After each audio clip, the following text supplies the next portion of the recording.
വിശുദ്ധ മത്തായി എഴുതിയ സുവിശേഷം 18 അധ്യായം 21 മുതൽ 35 വരെയുള്ള വാക്യങ്ങൾ.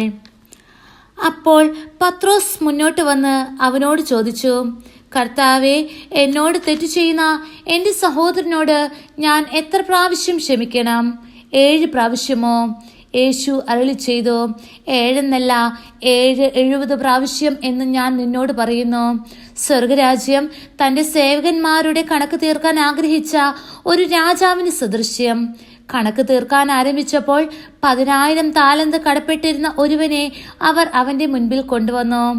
അവൻ അത് വീട്ടാൻ നിർവാഹമില്ലാതിരുന്നതുകൊണ്ട് അവനെയും ഭാര്യയെയും മക്കളെയും അവൻ്റെ സമസ്ത വസ്തുക്കളെയും വിറ്റ് കടം വീട്ടാൻ യജമാനൻ കൽപ്പിച്ചു.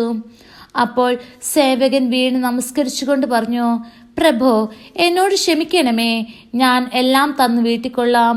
ആ സേവകന്റെ യജമാനൻ മനസ്സലിഞ്ഞ് അവനെ വിട്ടയക്കുകയും കടം ഇളച്ചു കൊടുക്കുകയും ചെയ്തു. അവൻ പുറത്തിറങ്ങിയപ്പോൾ തനിക്ക് 100 ദനാർ നൽകാനുണ്ടായിരുന്ന തൻ്റെ സേവകന്മാരിൽ ഒരുവനെ കണ്ടുമുട്ടി. അവൻ്റെ കഴുത്ത് പിടിച്ച് ഞെരിച്ചുകൊണ്ട് അവൻ പറഞ്ഞു, എനിക്ക് തരാനുള്ളത് തന്നു തീർക്കുക. അപ്പോൾ ആ സഹസേവകൻ അവനോട് വീണപേക്ഷിച്ചു, എന്നോട് ക്ഷമിക്കണമേ, ഞാൻ തന്നു വീട്ടിക്കൊള്ളാം. എന്നാൽ അവൻ സമ്മതിച്ചില്ല. കടം വീട്ടുന്നതുവരെ സഹസേവകനെ അവൻ്റെ കാരാഗൃഹത്തിലിട്ടു. സംഭവിച്ചതറിഞ്ഞ് മറ്റു സേവകന്മാർ വളരെ സങ്കടപ്പെട്ടു. അവർ ചെന്ന് നടന്നതെല്ലാം യജമാനെ അറിയിച്ചു. യജമാനൻ അവനെ വിളിച്ചു പറഞ്ഞു, ദുഷ്ടനായ സേവക, നീ എന്നോട് കീഴപേക്ഷിച്ചത് കൊണ്ട് നിന്റെ കടമെല്ലാം ഞാൻ ഇളച്ചു തന്നു. ഞാൻ നിന്നോട് കരുണ കാണിച്ചതുപോലെ നീയും നിന്റെ സഹസേവകനോട് കരുണ കാണിക്കേണ്ടതായിരുന്നില്ലേ?